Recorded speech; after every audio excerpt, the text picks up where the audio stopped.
नमस्कार। एक बार फिर से स्वागत है आप सभी का आपके अपने स्टडी प्लेटफॉर्म समग्र जीएस स्टडी पर।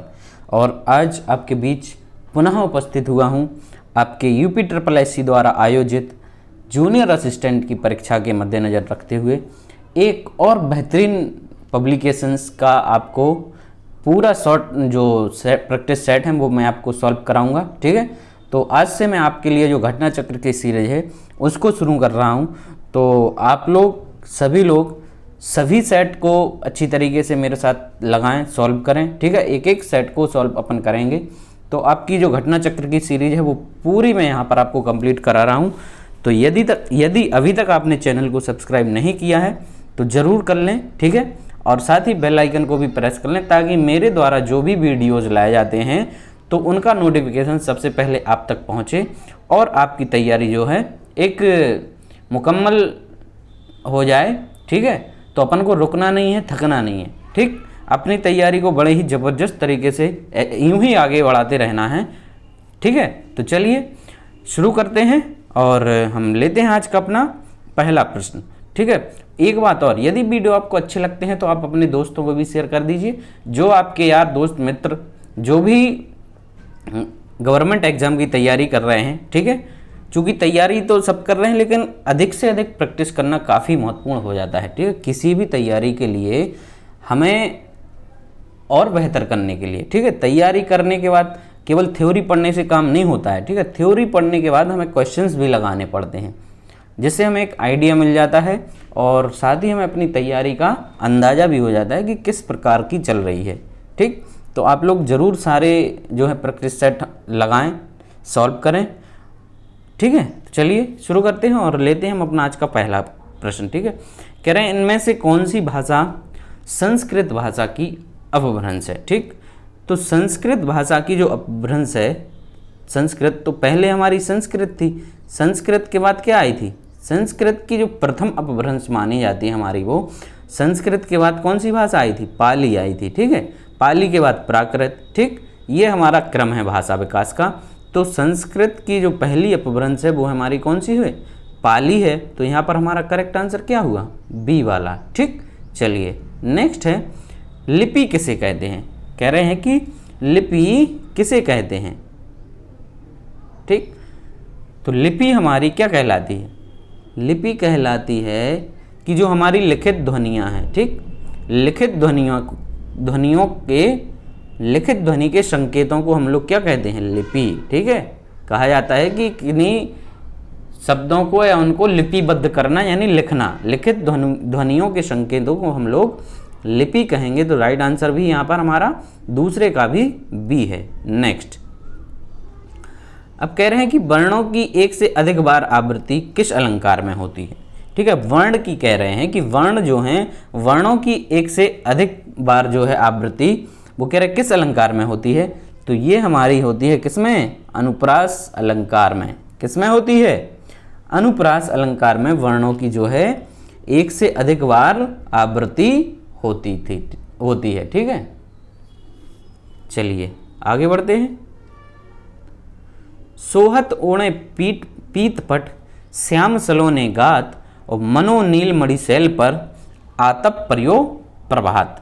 तो इसमें हमें क्या बताना है, इसमें भी हमें अलंकार बताना है। ठीक है, तो पहले हमने आपको बता रखा है कि मनो मानहु जनु जानहु, जहाँ पर भी आपको ये जो है वाचक चिन्ह दिख जाएं, ठीक है, मनो मानहु जनु जानहु, तो वहाँ पर हमारा कौन सा अलंकार होता है, वहाँ पर हमारा होता है उत्प्रेक्षा अलंकार। ठीक है, तो करेक्ट आंसर क्या हुआ यहाँ पर, करेक्ट आंसर हमारा डी हो जाता है। नेक्स्ट है, प्रतिमान शब्द में समास।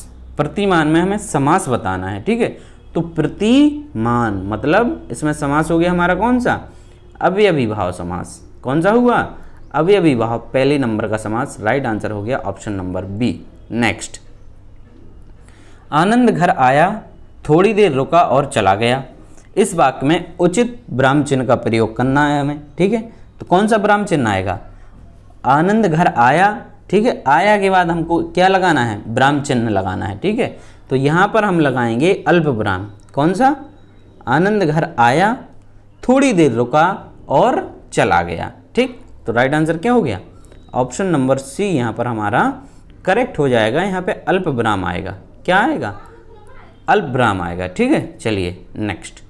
स्वर संधि का उदाहरण है इनमें से कौन सा है? हमें स्वर संधि का उदाहरण बताना है। ठीक है, तो दोस्त संधि की मैंने कई बार कहा है कि एक ज़बरदस्त वीडियो अपन ने बना रखी है। आप चाहें तो मेरी वीडियोस वाले सेक्शन में जाकर के आप उसको देख सकते हैं। वहाँ पर स्वर संधि के जो 5 भेद हैं मैंने उनको बेहतरीन तरीके से वहाँ पर डिस्क्राइब किया है। तो आप चाहें तो वहाँ जाकर उस वीडियो को देख लें और अपने सारे डाउट क्लियर कर सकते हैं।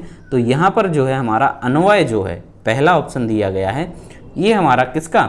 स्वर संधि का उदाहरण है। ठीक है, स्वर संधि का उदाहरण अन्वय है। तो राइट आंसर यहाँ पर हो गया हमारा ऑप्शन नंबर ए। नेक्स्ट, निम्नलिखित में से किसके अंतर्गत नियुक्ति, छुट्टियों की स्वीकृति तथा पदवृद्धि आदि की सूचनाएं दी जाती हैं? तो हमें यहाँ पर वो लेटर का प्रकार बताना है कि कौन से पत्र में ये सारी इन्फॉर्मेशन रहती हैं। तो ये जो छुट्टियाँ और नियुक्ति आदि की जो सूचनाएं होती हैं या पदवृद्धि की सूचनाएं होती हैं, प्रमोशन वगैरह की, तो ये आपका ऑफिशियल यानी कार्यालय का जो लेटर होता है वहाँ पर आपको ये देखने को मिलती हैं। तो करेक्ट आंसर हो गया कार्यालय आदेश में। ठीक है, ऑफिस का जो ऑर्डर होता है उसमें होते हैं। ठीक, अब कह रहे हैं कि कारक के भेद कितने हैं? कारक के भेद देखिए, छोटे छोटे क्वेश्चंस पूछ लिए जाते हैं कई बार, और वही हमारे क्वेश्चंस कैसे होते हैं? गड़बड़ हो जाते हैं। ठीक है, तो हमें इन सब चीज़ों को इग्नोर नहीं करना है, इनको भली भांति करते हुए चलना है। ठीक, तो कह रहे कि कारक के भेद कितने होते हैं? तो हम सभी जानते हैं, हालांकि ऐसी बात नहीं है कि हम जानते नहीं हैं, पर फिर भी क्या है कि रिवाइज कर लो तो दिमाग में चीज़ें बनी रहती हैं। तो राइट आंसर हो गया हमारा ऑप्शन नंबर डी। ठीक है, 8 भेद होते हैं। कारक के कितने होते हैं? 8 भेद होते हैं। राइट आंसर होगा ऑप्शन नंबर डी। नेक्स्ट है, अगरबत्ती की सुगंध से थकावट दूर हो गई। निम्नलिखित में से इस वाक्य में प्रयुक्त काल बताएं। काल पूछा गया है यहाँ पर, कौन सा काल है? थकावट दूर हो गई। ठीक है, मतलब चीज जो कार्य हो वो कब निपट गया? क्रिया हमारी भूतकाल में पूर्ण हो गई है। ठीक है, क्रिया हमारी पूर्ण हो गई है, तो यहाँ पर भूतकाल हो गया हमारा पूर्ण भूतकाल। राइट आंसर हो गया ऑप्शन नंबर बी। फिर कह रहे क्रिया के जिस रूप से वर्तमान में क्रिया के संदेह का बोध हो वहाँ काल होता है। कौन सा काल होता है? ठीक है, क्रिया के जिस रूप से वर्तमान में क्रिया के संदेह का बोध हो वहाँ पर हमारा कौन सा काल होगा? ठीक है, संदेह, तो वर्तमान जो संदिग्ध वर्तमान होगा वो हमारा क्या हो जाएगा? यहाँ पर करेक्ट आंसर हो जाएगा। ठीक है, क्या होगा? Right answer option number A हो जाता है। ठीक, चलिए आगे बढ़ते हैं। वाक्यों का वर्गीकरण मुख्यतः कितने प्रकार से होता है? ये क्वेश्चन आपको मैंने कई बार और बहुत अच्छे तरीके से बता दिया है, तो इसमें गलत होने की कोई गुंजाइश ही नहीं है। ठीक है, गलत आपको बिल्कुल भी नहीं करना है। ठीक है, ये जो वाक्यों का प्रकार है मैंने कई बार आपको एकदम तोते की तरह पढ़ा दिया है कि 2 प्रकार के वाक्य होते हैं। ठीक है, कितने प्रकार के होते हैं? 2 प्रकार के होते हैं। तो यहाँ पर तो हमारा राइट आंसर हो गया ऑप्शन नंबर ए। ठीक, 2 प्रकार के होते हैं। इसके अलावा इसमें कुछ और क्वेश्चन भी बनते हैं। ठीक है, तो 2 प्रकार ये कौन कौन से हैं? एक तो रचना के आधार पर होता है और दूसरा होता है हमारा अर्थ के आधार पर। ठीक, तो रचना के आधार पर भी आपसे कभी कभार पूछ लिए जाते हैं। ठीक, कि रचना के आधार पर कितने होते हैं? तो रचना के आधार पर होते हैं आपके 3। ठीक है, रचना के आधार पर वाक्यों के जो प्रकार होते हैं वो कितने होते हैं? 3 होते हैं। और अर्थ के आधार पर होते हैं आपके 8। ठीक है, रचना के आधार पर आपके सरल वाक्य, मिश्र वाक्य और संयुक्त वाक्य। तो आपको ये याद रखना है। ठीक, और वाक्य में से आपको कोई ना कोई क्वेश्चन जरूर आएगा। ठीक है, तो ये आपका पक्का नंबर है, इसलिए आप इसको इग्नोर ना करें। नेक्स्ट है, क्रिया के मूल रूप को क्या कहते हैं? क्रिया के मूल रूप को हम लोग क्या कहते हैं? धातु कहते हैं। ठीक है, क्रिया के मूल रूप को धातु कहा जाता है। ऑप्शन ए हमारा करेक्ट हो जाता है। नेक्स्ट क्वेश्चन है, कछुआ धर्म और मारीसी मोहि कुठाव किसकी रचना है? कछुआ धर्म और मारीसी मोहि कुठाव किसकी रचना है? तो ये रचना है वो किसकी है? ये चंद्रधर शर्मा गुलेरी की है। राइट आंसर क्या हो जाएगा? चंद्रधर शर्मा गुलेरी। ठीक है, इसको आप लोगों को नोट कर लेना है। ठीक, इनकी एक और रचना है जो काफ़ी पूछी जाती है, वो उसने कहा था। ठीक है, उसने कहा था भी है, एक सुखमय जीवन और बुद्धू का कांटा, ये भी इनकी कुछ फेमस रचनाएं हैं। तो आप चाहें तो इसको एक रजिस्टर पर शॉर्ट नोट में इसको लिख भी सकते हैं। ठीक, चलिए नेक्स्ट। मेरा मित्र राकेश बहुत अच्छा चित्रकार है, इस वाक्य में विधेय कौन सा है? ठीक है, विधेय कौन सा है वो हमें बताना है। ठीक है, तो विधेय में कौन सा आएगा यहाँ पर? विधेय होगा जिसके बारे में जो तारीफ, मतलब यहाँ पर जो हमारा राकेश है, राकेश की यहाँ पर क्या की जा रही है? राकेश की यहाँ पर आपको गुण बताया जा रहा है। तो कैसा चित्रकार है? बहुत अच्छा चित्रकार है। तो हमारा राइट आंसर यहाँ पर क्या हुआ? Option number C. ठीक है, विधेय हो गया हमारा बहुत अच्छा चित्रकार है। ठीक, चलिए। निम्नलिखित में से विलोम शब्दों की दृष्टि से एक युग्म गलत है, वह कौन सा है? हमें विलोम शब्दों की दृष्टि से यहाँ पर एक गलत युग्म दिया गया है, कह रहे वो कौन सा है? तो चलिए पढ़ते हैं। विधि का निषेध कह रहे, तो ये तो सही है। आह्वान का विसर्जन हुआ, आग्रह का विग्रह हो। तो ये हमारा आग्रह का यहाँ पर जो इन्होंने दिया है कि विग्रह होता है, ये हमारा गलत है। ठीक है, आग्रह का जो सही विलोम होगा वो दुराग्रह होता है। ठीक है, क्या होगा? दुराग्रह। तो करेक्ट आंसर तो हमारा यहाँ पर सी हो जाएगा। नेक्स्ट, निम्न में से एक पर्यायवाची समूह सही है, उसका चयन करना है। ठीक है, एक पर्यायवाची, चलिए पहले ही पढ़ते हैं हम लोग। पतोहू, बहू, बधू और पुत्र वधू। ठीक है, सारे बिल्कुल करेक्ट हैं। सभी लोग, सभी जो हैं वो, ठीक है, बहू के हो गए हमारे ये पर्यायवाची। ठीक है, चलिए आगे बढ़ते हैं। कह रहे वाच्य के कितने प्रकार होते हैं? तो वाच्य के होते हैं 3 प्रकार, कर्तवाच्य, कर्मवाच्य और भाववाच्य। तो करेक्ट आंसर हुआ आपका ऑप्शन नंबर ए। कौन सा हुआ? ए हमारा यहाँ पर करेक्ट हो जाता है। कर्तवाच्य, कर्मवाच्य और भाववाच्य। आगे बढ़ते हैं। 19वां क्वेश्चन है कि कपट और कपाट का अर्थ क्या होता है? कपट और, ठीक है, कपट मतलब किसी के साथ धोखा कर देना और कपाट मतलब होता है दरवाजा। ठीक है, कहते हैं मंदिर के कपाट खुल गए हैं। तो यहाँ पर हो गया हमारा ऑप्शन नंबर ए करेक्ट हो जाता है।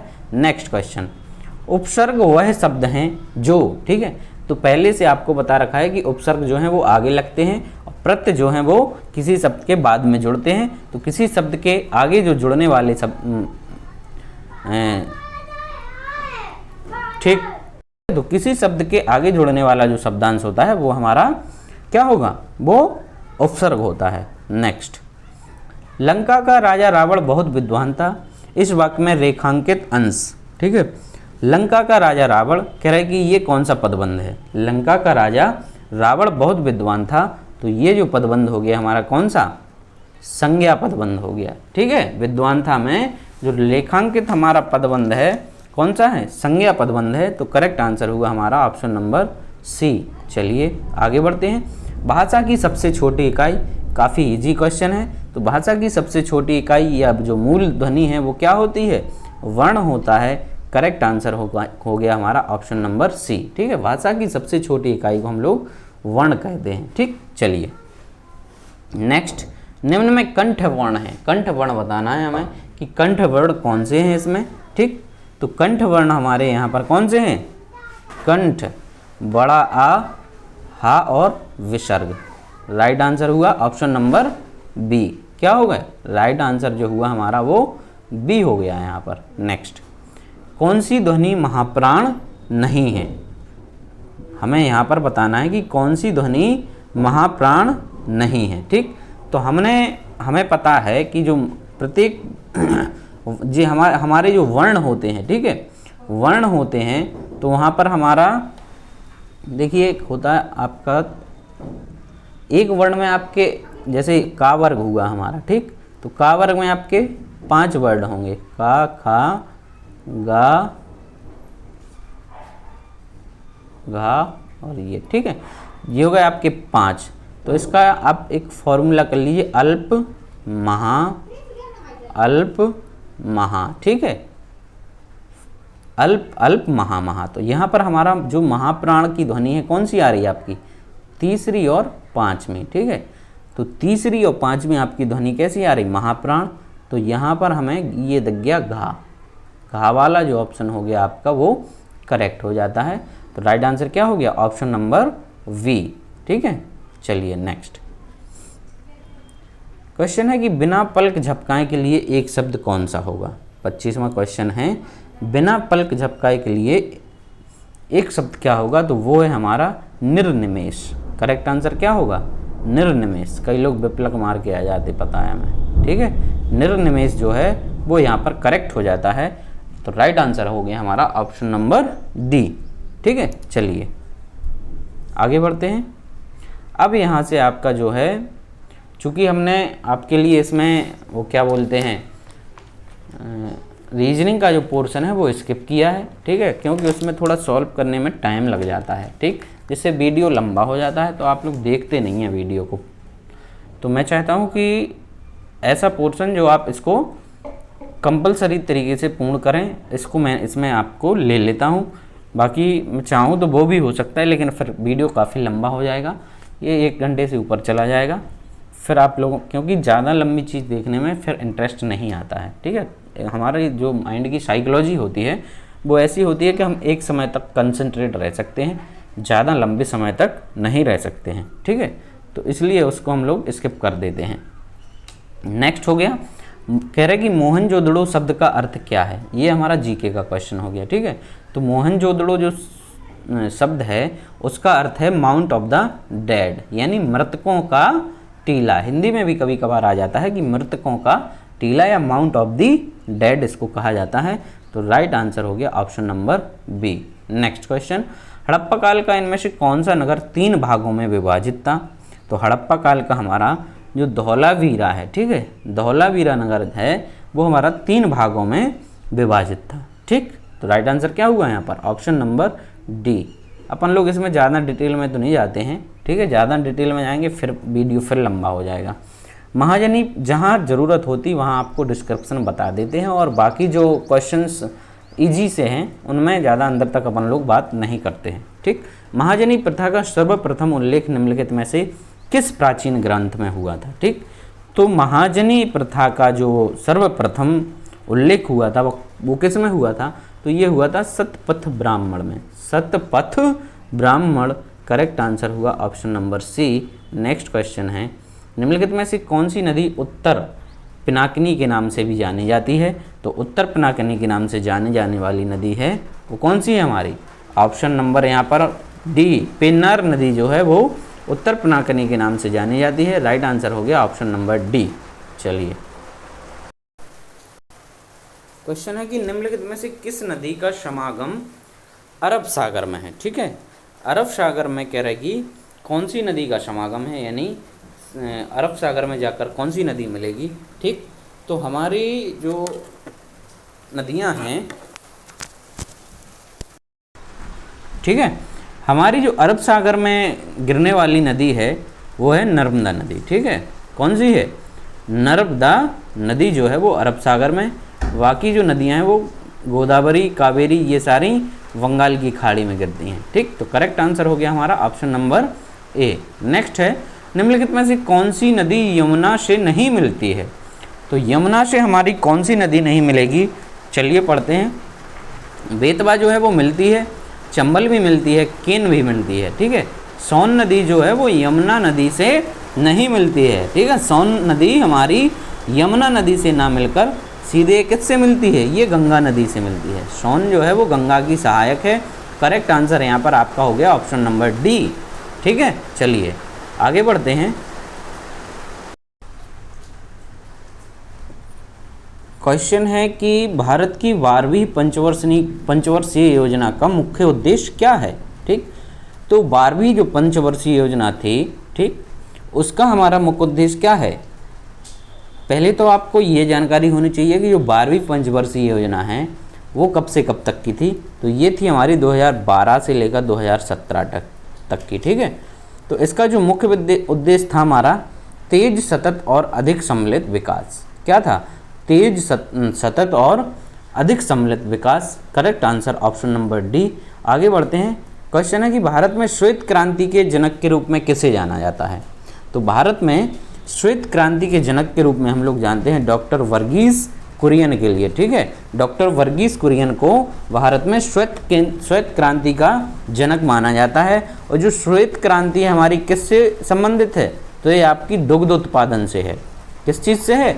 दुग्ध उत्पादन से संबंधित है हमारी श्वेत क्रांति। तो राइट आंसर हो गया ऑप्शन नंबर सी। ठीक है, चलिए क्वेश्चन है कि भारतीय संविधान अपने नागरिकों को किसकी समानता देता है, किसकी समानता का वचन देता है? ठीक है, ऑप्शन है अभिव्यक्ति और विश्वास, दूसरा है हैसियत और अवसर, तीसरा विचार और अभिव्यक्ति, और चौथा कह रहे हैं कि अवसर और अभिव्यक्ति। ठीक है, तो भारतीय संविधान जो है हमारा विचार की आपको देगा। ठीक है, विचार की आपको पूरी स्वतंत्रता है, अभिव्यक्ति की भी है, धर्म की भी है, ठीक है, विश्वास की भी है, उपासना की भी है स्वतंत्रता। ये सारी स्वतंत्रताएं आपको, उपासना की स्वतंत्रता मिली हुई है, प्रतिष्ठा की मिली हुई है। ठीक है, तो ये हो गया हमारा हैसियत और अवसर की। ठीक है, हैसियत और अवसर की। ठीक है, क्योंकि आज बारिश हो रही है, अचानक बारिश होने लगी दोस्त, तो आपको साउंड में थोड़ा प्रॉब्लम हो सकती है, इसलिए मुझे बार बार रोकना पड़ रहा है क्योंकि बीच बीच में बारिश आ जा रही है। ठीक, क्वेश्चन है कि निम्नलिखित में से किसने पहले 1934 में संविधान सभा का सुझाव प्रस्तावित किया था? ठीक है, तो संविधान सभा का जो सुझाव का प्रस्ताव दिया गया था वो सर्वप्रथम दिया गया था एम.एन. राय के द्वारा। किसके द्वारा? एम.एन. राय के द्वारा। और फिर जो विचार था संविधान सभा का, उसको मूर्त रूप देने का काम किया था किसने? नेहरू जी ने। 1936 में जो फैजपुर का कांग्रेस का अधिवेशन हुआ था, इस अधिवेशन में संविधान के, ठीक है, स्वरूप पर और संविधान का अर्थ क्या होता है, उसका महत्व क्या है, इसके बारे में वहाँ पर आपकी विस्तृत चर्चा की गई थी। ठीक है, तो जो सर्वप्रथम सुझाव दिया गया था वो एम.एन. राय के द्वारा दिया गया था, तो यहाँ पर आपका डी करेक्ट हो जाता है। नेक्स्ट क्वेश्चन है कि संविधान सभा की अल्पसंख्यकों की उप समिति के अध्यक्ष का नाम बताएं। अल्पसंख्यकों की उप समिति के अध्यक्ष थे, ठीक है, उनका नाम क्या है? उनका नाम है हमारा H.C. मुखर्जी। ठीक है, अल्पसंख्यकों की उप समिति के अध्यक्ष थे H.C. मुखर्जी। ठीक है, तो राइट आंसर क्या हो गया यहाँ पर? हमारा ऑप्शन नंबर सी जो है यहाँ पर करेक्ट हो जाता है। फिर हमारा क्वेश्चन 57 कह रहे हैं कि प्रतिबल यानी स्ट्रेस की इकाई क्या है? स्ट्रेस की इकाई कह रहे क्या है? तो स्ट्रेस की जो इकाई होती है वो होती है दोस्त, क्या होती है? पास्कल होती है। ठीक है, क्या होती है?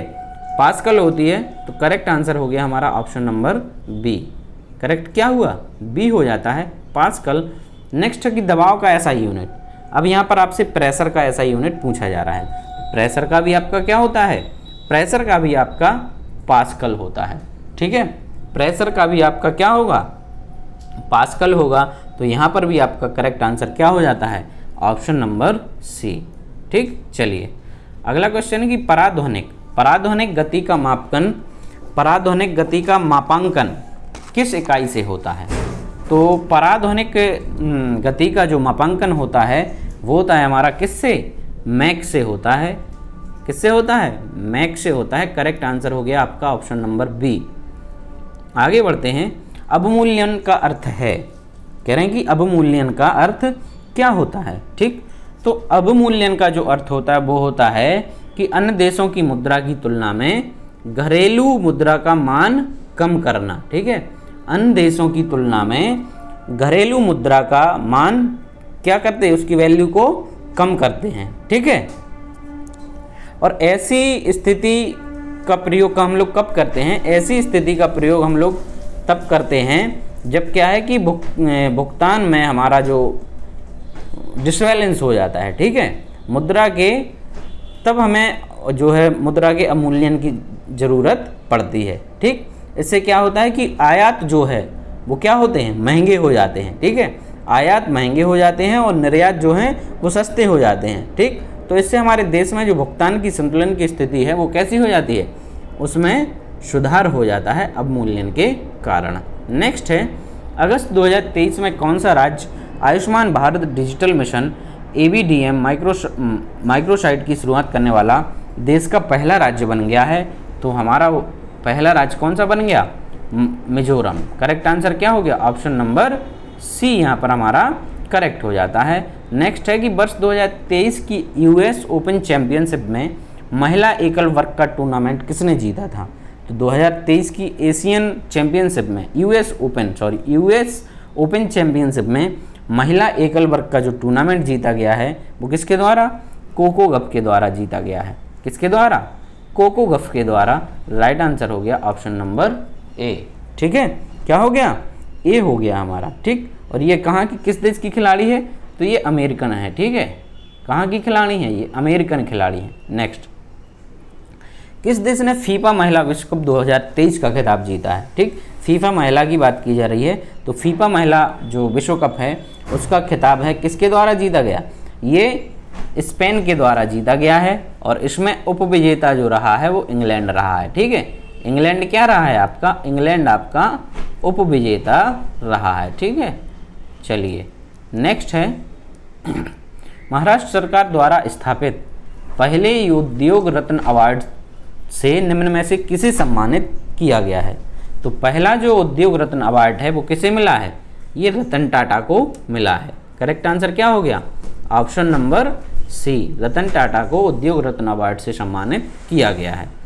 भारत का पहला 3D मुद्रित डाकघर कहाँ बनाया गया है? तो ये क्वेश्चन आपको हो सकता जरूर पूछ लिया जाए, आप इसको स्टार मार्क कर सकते हैं। ये बेंगलुरु में बनाया गया है। ठीक है, बेंगलुरु में आपको पहला मुद्रित जो है 3D मुद्रित डाकघर यहाँ पर बनाया गया है। राइट आंसर हो गया हमारा ऑप्शन नंबर डी। नेक्स्ट, विश्व कंप्यूटर साक्षरता दिवस कब मनाया जाता है? विश्व कंप्यूटर साक्षरता दिवस कब मनाया जाता है? तो क्वेश्चन हमारा आंसर इसका हो जाएगा कौन सा? ऑप्शन नंबर जो है ए वाला, ये 2 दिसंबर को मनाया जाता है। कब मनाया जाता है? 2 दिसंबर को। अगला क्वेश्चन है, वह व्यक्ति जो कंप्यूटर का इस्तेमाल करता है उसको हम क्या कहते हैं? तो उसके लिए हम लोग यूज़र कहते हैं। यूज़र कहते हैं यानी उपयोगकर्ता। जो उपयोग कर रहा है वो क्या कहलाएगा? यूज़र कहलाता है। तो करेक्ट आंसर यहाँ पर ए हो गया। आगे बढ़ते हैं, आईसी के वर्गीकरण का आधार है। आईसी के वर्गीकरण का आधार क्या है? तो आईसी के वर्गीकरण का आधार जो है वो है ट्रांजिस्टरों की संख्या। क्या है? राइट आंसर हो गया आपका ऑप्शन नंबर ए, ट्रांजिस्टरों की संख्या। नेक्स्ट है कि एक निबल कितने बिटों के बराबर होता है? एक निबल जो है वो कितने बिटों के बराबर होता है? तो एक निबल जो होता है वो 4 बिटों के बराबर होता है। करेक्ट आंसर हो गया आपका ऑप्शन नंबर बी। ठीक है, 4 बिटों के बराबर हो जाएगा। 70वां क्वेश्चन है, ये भी कंप्यूटर का, सॉफ्टवेयर बग को ठीक करने के लिए प्रयुक्त प्रोग्राम क्या कहलाता है? ठीक है, सॉफ्टवेयर में यदि कोई बग आ जाता है तो उसके लिए हम लोग क्या प्रयोग करते हैं? ठीक है, उसको ठीक करने के लिए हम लोग किस चीज़ का प्रयोग करते हैं? तो हम लोग उसमें पैच का प्रयोग करते हैं। किसका करते हैं? पैच का करते हैं। तो राइट आंसर यहाँ पर ऑप्शन नंबर सी हो गया। क्वेश्चन है कि माइक्रोसॉफ्ट विंडोज़ क्या है? तो माइक्रोसॉफ्ट विंडोज़ ये तो हर व्यक्ति जानता है आज के ज़माने में। ठीक है, तो ये हमारा एक ऑपरेटिंग सिस्टम है। करेक्ट आंसर हो गया ऑप्शन नंबर ए। ठीक है, ए हमारा यहाँ पर करेक्ट हो जाता है। आगे बढ़ते हैं, कह रहे हैं कि विंडोज़ 10 में सिस्टम में खुले हुए एप्लीकेशन के बीच स्विच करने के लिए इनमें से किस कीबोर्ड शॉर्टकट का उपयोग किया जाता है? ठीक है, मतलब विंडोज़ 10 में आपके कई सारे आपने टैब खोल रखे हैं। ठीक है, तो उन्हें एक से दूसरे में स्विच करने के लिए हम किस शॉर्टकट का प्रयोग करेंगे? क्वेश्चन का कहने का मतलब हो गया यहाँ पर ये। तो इसके लिए हम लोग यूज करते हैं अल्ट प्लस टैब का प्रयोग। ठीक है, अल्ट प्लस टैब का प्रयोग करेंगे तो आप एक जो है विंडो से दूसरे उस पर पहुँच जाएंगे। ठीक, दूसरे एप्लीकेशन पर। नेक्स्ट है, एक सोर्स प्रोग्राम है। सोर्स प्रोग्राम क्या है? ठीक है, तो सोर्स प्रोग्राम हैं जो वो है हमारा ही एक उच्च स्तरीय भाषा में लिखे हुए प्रोग्रामों का मशीनी भाषा में रूपांतरण। ठीक है, तो यहाँ पर करेक्ट आंसर हो गया आपका option number C. Next question, computer hacker है। हैकर क्या होता है या कौन होते हैं हैकर? ठीक है, तो हैकर वो व्यक्ति होते हैं जो, ठीक है, वह एक व्यक्ति जो व्यक्तिगत लाभ के दूषित इरादों से कंप्यूटर सुरक्षा का पालन नहीं करता है। ठीक है, मतलब अपने खुद के जो है व्यक्तिगत लाभ के लिए वो जो कंप्यूटर की सिक्योरिटीज होती है उसके साथ छेड़छाड़ करता है। ठीक, वो व्यक्ति हैकर कहलाता है। करेक्ट आंसर हो गया option number B. Next question है, सफारी है एक। सफारी क्या है? तो सफारी जो है वो क्या है? सफारी हमारा एक वेब ब्राउज़र है। ठीक है, क्या है ये? वेब ब्राउज़र है। करेक्ट आंसर हो गया ऑप्शन नंबर डी। नेक्स्ट है निम्नलिखित में से कौन सा एप्लीकेशन का प्रोटोकॉल है? तो एप्लीकेशन का प्रोटोकॉल कॉल होता है हमारा HTTP, ठीक है, HTTP। कई बार आपसे इसका हो सकता है फुल फॉर्म भी पूछ लिया जाए, तो वो आप चाहें तो नोट कर लें। HTTP का फुल फॉर्म जो होता है वो होता है हमारा hyper text transfer protocol, hyper text transfer protocol, ठीक, ये हो जाएगा आपका HTTP का फुल फॉर्म। नेक्स्ट, किसी डॉक्यूमेंट में इंसर्ट हाइपरलिंक डायलॉग बॉक्स को प्रदर्शित करने के लिए शॉर्टकट क्या होगी? तो उसके लिए होती है हमारी Ctrl+K। आप इसका प्रयोग करेंगे तो आप उसमें हाइपरलिंक को इंसर्ट कर पाएंगे। नेक्स्ट है इंटरनेट की उस सेवा को जो ऑडियो एवं वीडियो वार्तालाप प्रदान करती है, उसको आप लोग क्या कहेंगे? ठीक है, मतलब ऑडियो और वीडियो दोनों चीज़ें होती हैं, तो आप क्या कहेंगे? वो वीडियो कॉन्फ्रेंसिंग कहलाती है। ठीक है, वीडियो कॉलिंग के माध्यम से आपको ऑडियो और वीडियो की जो दोनों सुविधाएं मिलती हैं, उस चीज़ के लिए, उस फीचर के लिए हम लोग वीडियो कॉन्फ्रेंसिंग कहते हैं। ठीक, आजकल सरकारी कार्यों में या ऑफिस वगैरह में इसका काफ़ी इस्तेमाल हो रहा है। नेक्स्ट है, और कोरोना के टाइम में तो इसी से पूरा काम चला है, वीडियो कॉन्फ्रेंसिंग के जरिए। MS वर्ड में निम्नलिखित में से कौन सा एक मान्य पैराग्राफ अलाइनमेंट नहीं है? MS वर्ड में कौन सा नहीं है? तो अलाइनमेंट जो है वो टॉप वाला नहीं है। करेक्ट आंसर क्या हो जाएगा हमारा? ऑप्शन नंबर C, ठीक है, टॉप। ठीक, MS वर्ड में आपको 4 प्रकार के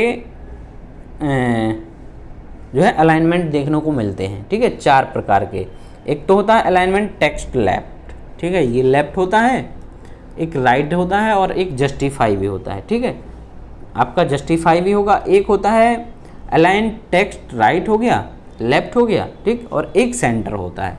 टॉप आपका इसमें नहीं होता है, ठीक, एक सेंटर भी होता है। नेक्स्ट हो गया, एक डेटाबेस में फील्ड होती है, एक डेटाबेस में फील्ड होती है। क्या होती है फील्ड? तो फील्ड एक जानकारी की श्रेणी है। करेक्ट आंसर आपका ऑप्शन नंबर D है। यहाँ पर आगे बढ़ते हैं। अब आपका यहाँ पर यूपी स्पेशल देखने को मिल जाएगा। ठीक है, क्या मिलेगा आपको? यूपी स्पेशल देखने को मिलेगा। अब पहला क्वेश्चन है कि सुमेलित करना है, इसको सुमेलित करना है। ठीक, यहाँ पर आपको कुछ हस्तियाँ दी गई हैं और इस तरफ उनका वो क्या है, ये जो है जन्म स्थान है। ठीक है, जन्म स्थान दिया गया है। अब इसको आपको मैच कराना है। ठीक, सॉरी, ये जन्म स्थान नहीं, उनका ये कर्म भूमि दी गई है। ठीक, तो जोश की जो कर्म भूमि रही है वो क्या है? ये मलिहाबाद। ठीक है, इसमें से अच्छा सुमेलित नहीं है ये बताना है। थोड़ा कन्फ्यूजन हो गया कि सुमेलित इनमें से कौन सा नहीं है। ठीक, तो जोश जो है वो मलिहाबाद से हैं। ठीक हो गया। रघुपति सहाय फिराक, ठीक है, ये कानपुर नहीं, इनकी जो कर्म भूमि रही है वो गोरखपुर रही है। क्या रही है? गोरखपुर रही है। तो करेक्ट आंसर आपका यहाँ पर B हो जाएगा। ठीक है, कौन सा होगा? ऑप्शन नंबर B जो है आपका वो करेक्ट हो जाता है। नेक्स्ट, उत्तर प्रदेश राज्य पर्यटन विकास निगम लिमिटेड की स्थापना की गई थी। कब की गई थी?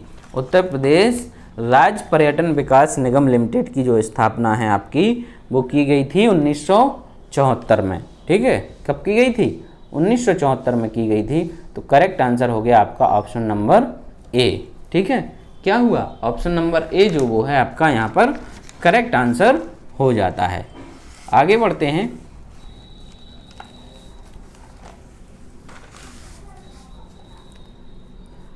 तिरासीवां क्वेश्चन है कि उत्तर प्रदेश के निम्नलिखित क्षेत्रों में से किसमें अन्न प्रथा उस क्षेत्र के कृषि एवं वानिकी के विकास के लिए अभिशाप है? अन्ना प्रथा। ठीक है, अन्ना प्रथा मतलब जो जानवर छूटे हुए रहते हैं, ठीक है, छुट्टा सड़क पर घूम रहे हैं, उससे किस क्षेत्र के लिए काफ़ी नुकसान हो रहा है। तो ये जो समस्या बनी हुई है ये हमारी बुंदेलखंड की समस्या है। ठीक है, कहाँ की है? बुंदेलखंड क्षेत्र इससे बहुत अधिक प्रभावित है। तो right answer option number B हो गया।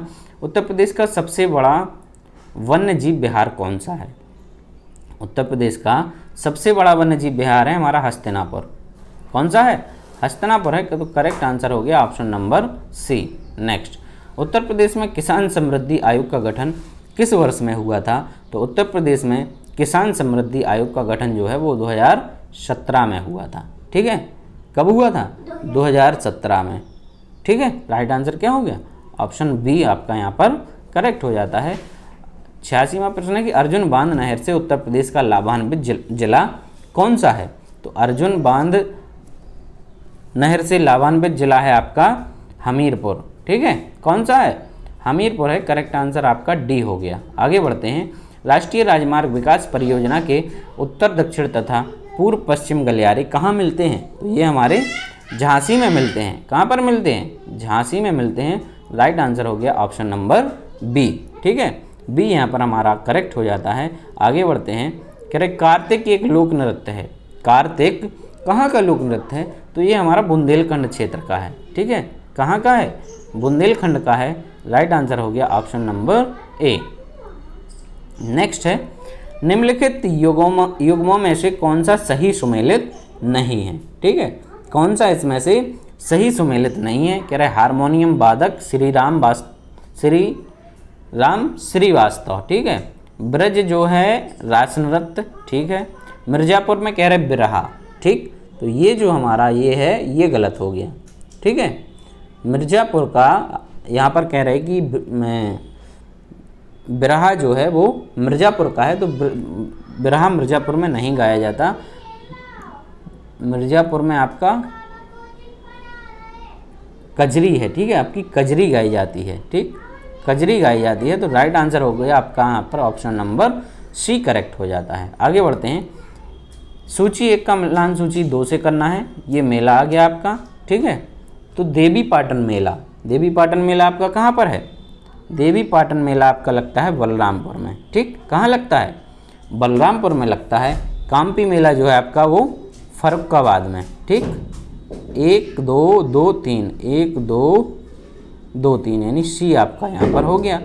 ठीक, वटेश्वर आपका लगेगा आगरा में। ठीक, बटेश्वर ये पशु मेला। ठीक है, बटेश्वर। और ददरी मेला आपका बलिया हो गया। ठीक, चलिए क्वेश्चन है कि उत्तर प्रदेश में राज्य उच्च शिक्षा परिषद कब स्थापित की गई थी? तो राज्य उच्च शिक्षा परिषद जो है वो 1995 में स्थापित की गई थी। Right answer B. आगे बढ़ते हैं, उत्तर प्रदेश में प्रथम विकलांग विश्वविद्यालय स्थापित किया गया था। कहाँ किया गया था? तो उत्तर प्रदेश में जो पहला विकलांग विश्वविद्यालय स्थापित किया गया था वो चित्रकूट में किया गया था। कहाँ पर किया गया? चित्रकूट में किया गया। किसके द्वारा? जगत गुरु रामभद्राचार्य के द्वारा। ठीक है, जगत गुरु रामभद्राचार्य के द्वारा जो है चित्रकूट में पहला विकलांग विश्वविद्यालय स्थापित किया गया। ठीक है, और इसका उद्घाटन जो हुआ था वो 2011 में हुआ था। कब हुआ था? 2011 में इसका उद्घाटन हुआ था। 2008 में इसकी जो है इसको प्रस्तावित किया गया था। ठीक, सॉरी ये इन्फॉर्मेशन गलत हो गई है।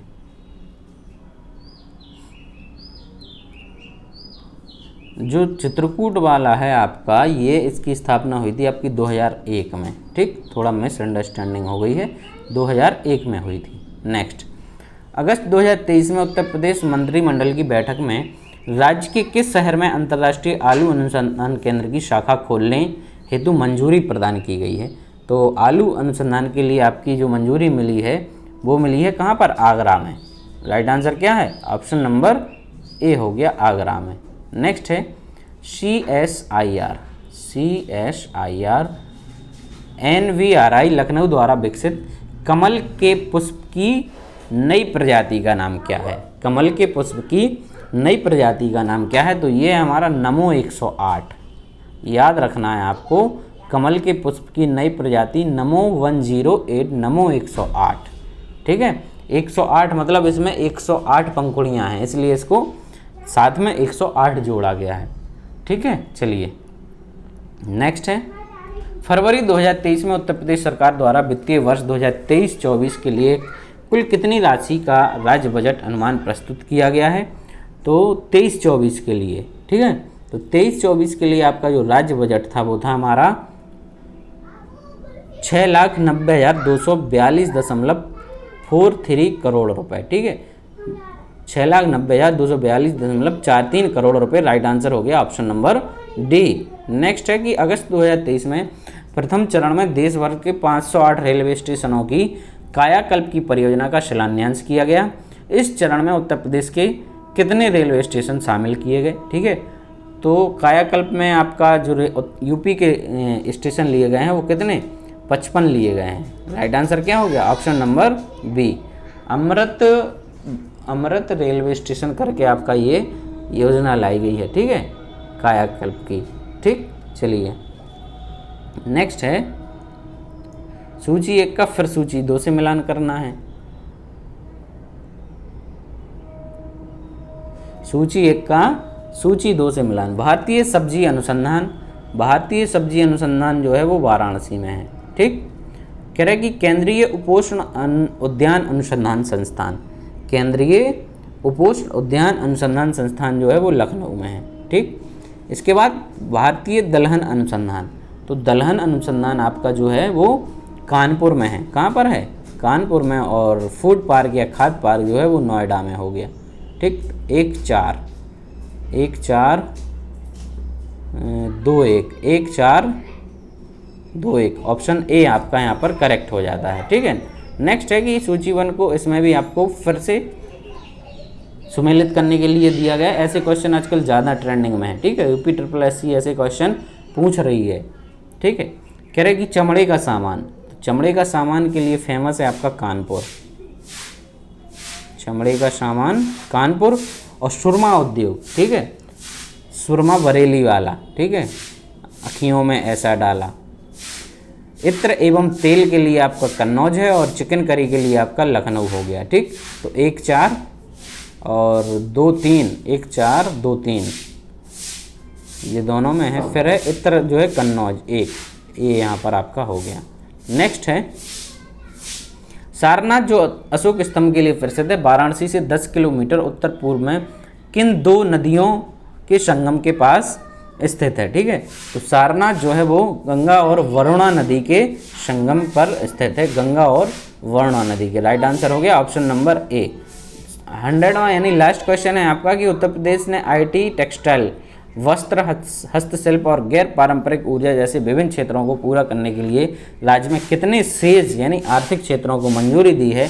तो ये 31 आर्थिक क्षेत्रों को मंजूरी दी है। राइट आंसर है ऑप्शन नंबर बी। ठीक है, तो इसी के साथ ये आज के सारे क्वेश्चंस यहीं पर हमारे फिनिश होते हैं। कल फिर एक नए सेट के साथ मिलेंगे, तब तक के लिए आप सभी अपना ध्यान रखें और तैयारी अपनी कंटिन्यू रखें। साथ ही वीडियो अच्छी लगी हो तो लाइक ज़रूर करें, शेयर करें और वीडियो चैनल को सब्सक्राइब करना ना भूलें। Thank you.